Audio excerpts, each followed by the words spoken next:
इलियास साहब, सारे नियम कायदे महिलाओं की अस्मत से ही जुड़े हुए हैं, महिलाओं से ही जुड़े हुए हैं क्या इस्लाम में? पुरुष टाई कोट पैंट पहन के क्लीन शेव होकर दफ्तर जा सकता है, लेकिन महिलाएं जो है उनके लिए हिजाब बहुत जरूरी है।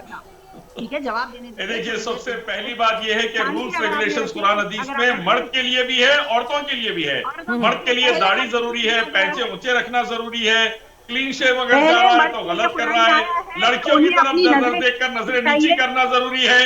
वैसे ही लेकिन कितने मुस्लिम मर्द हैं जो क्लीन शेव रहते हैं, मेरे डिबेट में भी बैठते हैं, तब तो इस्लाम पे खतरा नहीं होता, हिजाब उतरते के साथ इस्लाम पे खतरा हो जाता है साहब। बच्चियों को बचा सके जी। इलियास साहब, यही तो कह रही हूँ कि जब मुस्लिम मर्द क्लीन शेवन होके टीवी पर बैठते हैं, आप और मैं टीवी पर बात कर रहे हैं, इस्लाम में तो टीवी को लेकर भी, फोटोग्राफ को लेकर भी बहुत सारे नियम कायदे और हिदायतें दी गई हैं। टीवी हराम है इस्लाम में? कौन गधा बोल दिया टीवी हराम है? कौन गधा बोला खाली 5 इंच फर्ज है इस्लाम में? कुरान हदीस जानते नहीं। अंबर शर्मा जैसे लोग आके इस्लाम बयान करने लगते। अंबर शर्मा को बोलिए कुरान हदीस तर्जुमे से पढ़ो।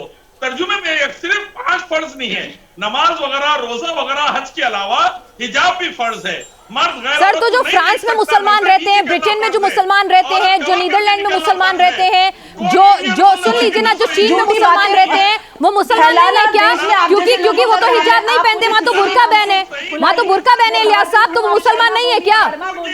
मेरी पहचान मेरा देश से है। आप लोग कुछ भी बोले, इससे कोई फर्क नहीं पड़ने वाला।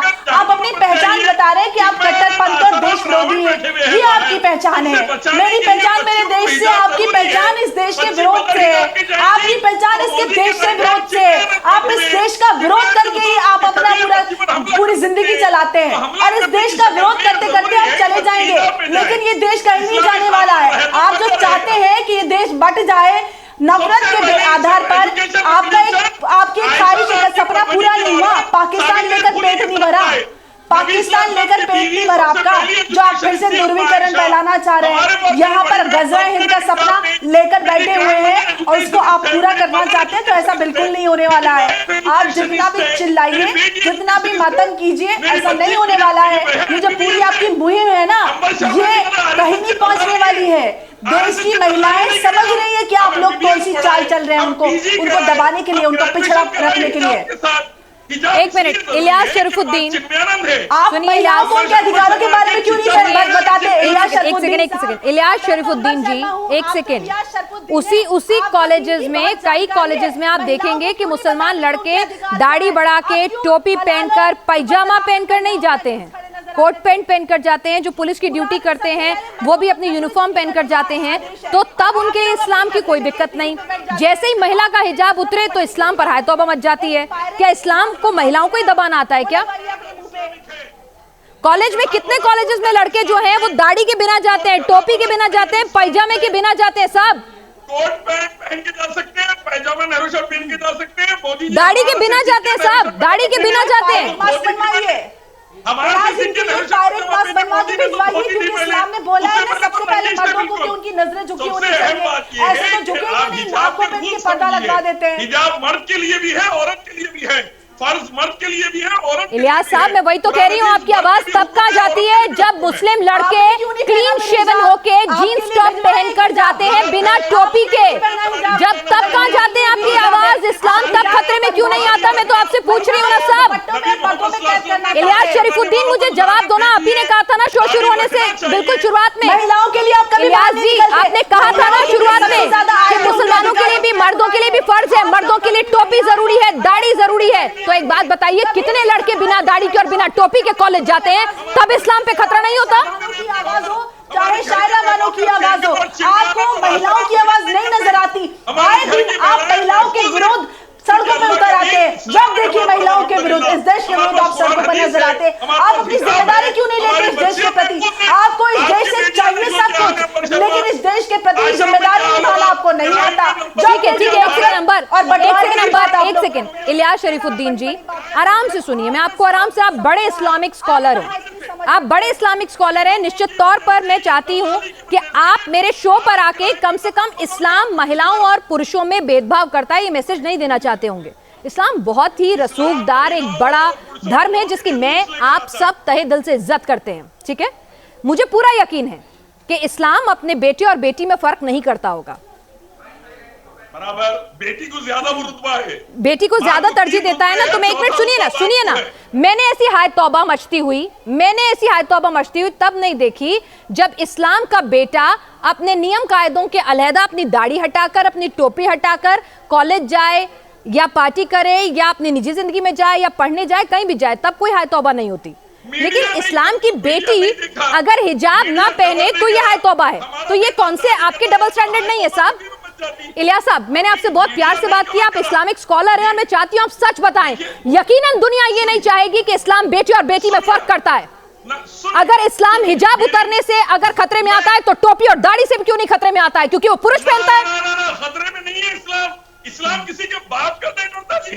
ऐसे कई मोदी फिरौन के जैसे आए और चले गए, हम पैर के नीचे रोन डाले इन लोगों को। इस्लाम कभी भी नहीं हारता अल्हम्दुलिल्लाह। ऐसे कई धोतियां आके चले गए। दूसरी बात सुनिए, दाढ़ी टोपी अगर हटी तो हमारे घर में हाय तौबा मच जाती। तीनों भाइयों को हमारे अम्मा चप्पल लेके मारते थे। क्यों? दाढ़ी कैसा गाड़ना बोल के।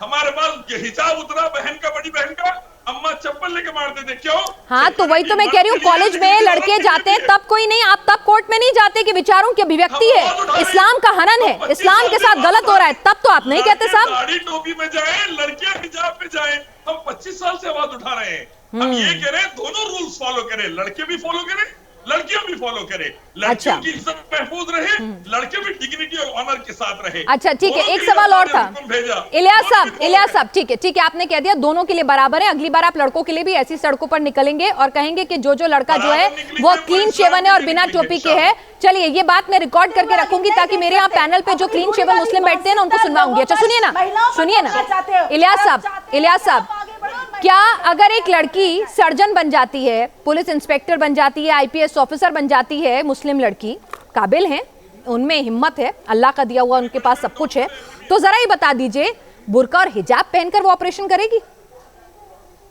अल्हम्दुलिल्लाह मेरी बहन एमबीबीएस डॉक्टर है, कोरोना वॉरियर रही, मदीने तैयबा सऊदी अरब में 20 साल से वर्क कर रही है। मैंने सवाल क्या पूछा? आपकी बहन को मेरा सलाम, उस कोरोना वॉरियर को मैंने सवाल क्या पूछा, उसका जवाब दीजिए। हिजाब के साथ ऑपरेशन करती है, हिजाब के साथ अल्लाह के बल से मेल डॉक्टर भी ऑपरेशन करते हैं। मेल डॉक्टर को भी पूरा हिजाब पहनना पड़ता है, फीमेल को तो छोड़ दो।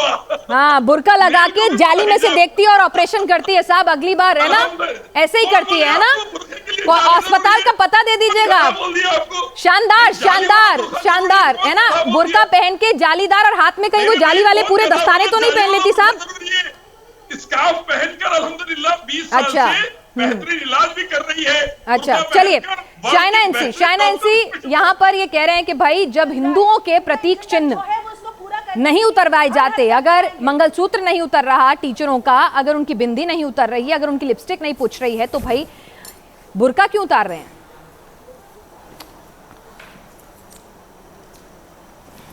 शाइना जी, आपको आवाज आ रही है? हेलो जी शाइना जी, यहाँ पर इफ्रा जान और मारिया तबस्सुम भी लगातार थी, उनका एक ही सवाल था। जी आ रही है। मैं सवाल आपसे रखना चाहूंगी कि जब हिंदू धर्म प्रतीक पहनकर कोई टीचर कॉलेज जा सकती है, जिसमें उनकी चूड़ियां हो सकती हैं, जिसमें उनके बिछिए हो सकते हैं, जिसमें उनके मंगलसूत्र हो सकते हैं, मांग में सिंदूर हो सकता है, वो भी तो धार्मिक प्रतीक चिन्ह है ना, तो जब वो पहनकर आ सकती हैं तो फिर मुस्लिम टीचर्स बुर्का पहनकर क्यों नहीं आ सकती? ये डबल स्टैंडर्ड क्यों, भेदभाव क्यों?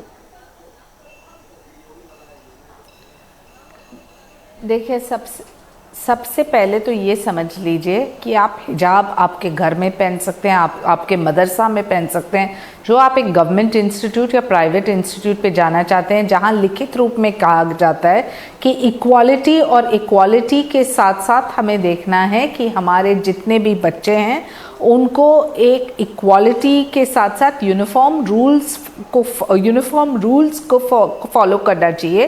उनके आइडेंटिटी कार्ड्स हो, या फिर देखें कि किस ढंग से उनको एक तुलना में जब आप एक टीचर के रूप से देखेंगे तो वो टीचर को मज़हब के आधार पे किसी को आइडेंटिफाई नहीं करना है, स्टूडेंट के आधार पे। तो वो एक बात है। आपने बिल्कुल सही कहा, 54 ऐसे इस्लामिक देश हैं जहां हिजाब पहनते भी नहीं। ईरान और टर्की को आप छोड़ दीजिए, तो आप मुझे बताइए कि हिजाब पहनना क्या ये कुरान में लिखा है? बिल्कुल नहीं। जब आप इक्वालिटी की बात करते हैं, justice to all and appeasement to none, sir मुझे ख़त्म करने दीजिए। आप क्यों चीख रहे हैं? वेदों और कुरान में हुक्म है हिजाब। एक आप मिनट क्यों सर, उनको चीख बोलने रहे हैं, दीजिए ना, सर? आपने पूरा बोला, जरा उनको भी बोलने दीजिए सर। शायना जी को। सर शायना जी बोलिए। फिर मारिया जहां तबस्सुम भी आपसे आप कुछ पढ़ सवाल रहे करना हैं, चाहती एक हैं, वो भी मैं educational आपके पास institute लाऊंगी। में, शायना ये जी कोई अपनी बात मंदिर करें। मस्जिद नहीं है।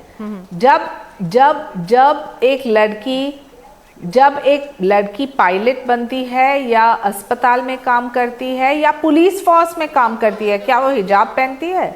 आप मुझे बताएं। यूनिफॉर्म और रूल्स होते हैं।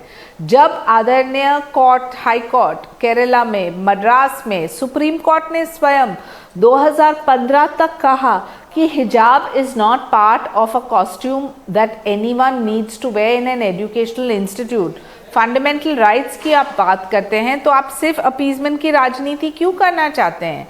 आज के परिप्रेक्ष्य में जब हम सब एकजुट हैं, देश को असिमिलेट, इक्वालिटी की बात करते हैं, कम्युनल हार्मनी, डिसहार्मनी हम नहीं चाहते हैं, साथ साथ हम यही चाहेंगे कि देयर इज एन असिमिलेशन, और समय के साथ आप बदलें जो आप नहीं बदलना चाहते हैं। और आपके ये समाज के ठेकेदार जो हैं, जो आपको गुमराह करना चाहते हैं, तो स्वाभाविक रूप से आप आंदोलन कर सकते हैं। लेकिन मैं यही कहूंगी कि शायना जी, आपने बात का जवाब अभी भी नहीं दिया। मुसलमान को वही दर्जा दिया गया है जो एक हिंदू, सिख, ईसाई को मिला है।